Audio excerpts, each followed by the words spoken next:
साथियों नमस्कार। जो ये आपको संगम दिख रहा है, ये संगम है काली और गोरी नदी का।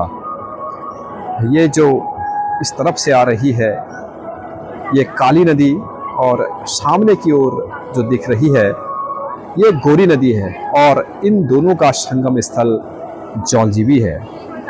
जौलजीबी में प्रतिवर्ष काली और गोरी नदी के संगम स्थल पर एक व्यापारिक मेला लगता है, जिसे हम जौलजीबी मेले के नाम से जानते हैं। आप मेरे ठीक सामने देख रहे होंगे, ये जौलजीबी का बाज़ार है, और नीचे जो मार्केट सजी हुई है ये जौलजीबी मेले की मार्केट है।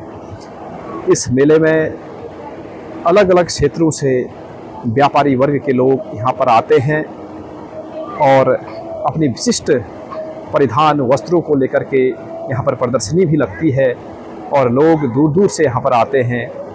एक प्रकार से अंतर्राष्ट्रीय मेला है। भारत और नेपाल की सीमा पर बसा जौलजीबी का यह मेला, जो प्रतिवर्ष नवंबर माह में शुरू होता है और 14 नवंबर से इसकी शुरुआत होती है। जो ये मेला है, इस मेले की अगर बात करें तो इस मेले की शुरुआत अस्कोट के पाल राजा गजेंद्र बहादुर पाल के द्वारा इसकी शुरुआत करी गई थी 1914 में।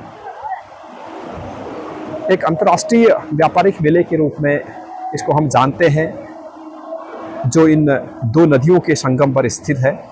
और ये काली नदी की अगर मैं बात करूं तो यहाँ से हम अगर धारचूला की तरफ को आगे बढ़ते हैं तो धारचूला से आगे तवा घाट, और उससे आगे हम ब्यास वैली में अगर बढ़ते हैं तो ब्यास वैली में ही काला पानी नाम की एक जगह है, और वहीं पर इसका उद्गम माना जाता है काली नदी का।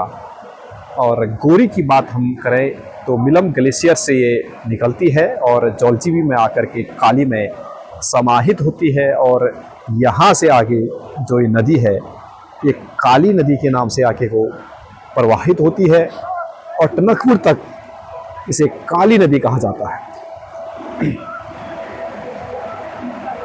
टनकपुर से आगे इस नदी का नाम शारदा हो जाता है। और उत्तराखंड में बहने वाली, मैं काली नदी की बात करूं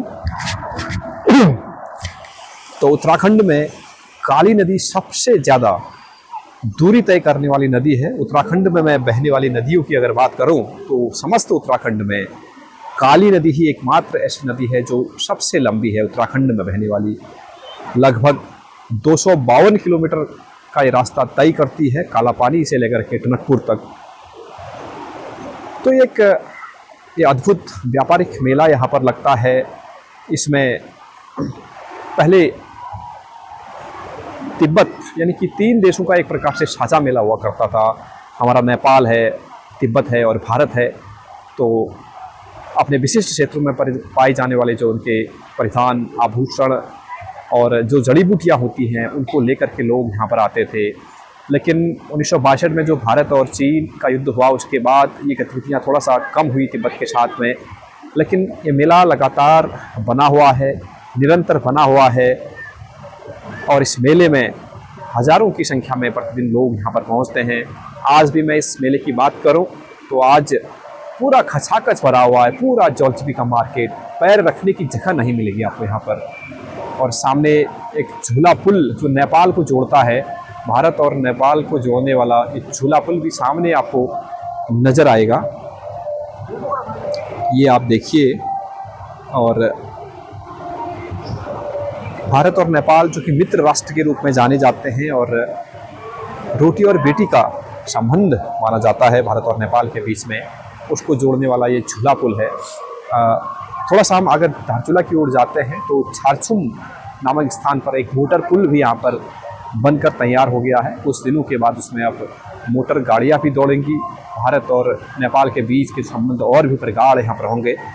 तो फिलहाल अभी जौलजीबी से इतना ही मैं दिखाना चाह रहा था आपको, जौलजीबी का मेला और इन दो नदियों का संगम काली और गोरी का, और इन दो नदियों के किनारे पर बसा हुआ जौलजीबी और यहाँ पर लगा है जौलजीबी मेला। सांस्कृतिक कार्यक्रम भी लगातार इस मेले में हो रहे हैं। दिन में, रात्रि में हमारे भारत और नेपाल के जो लोकप्रिय कलाकार हैं स्टार नाइट के रूप में यहाँ पर आते हैं और स्कूली बच्चों के कार्यक्रम भी लगातार होते हैं। क्षेत्रीय प्रतिभाएं भी अपनी प्रतिभा का प्रदर्शन करती है। तो ये था जौलजीबी का मेला।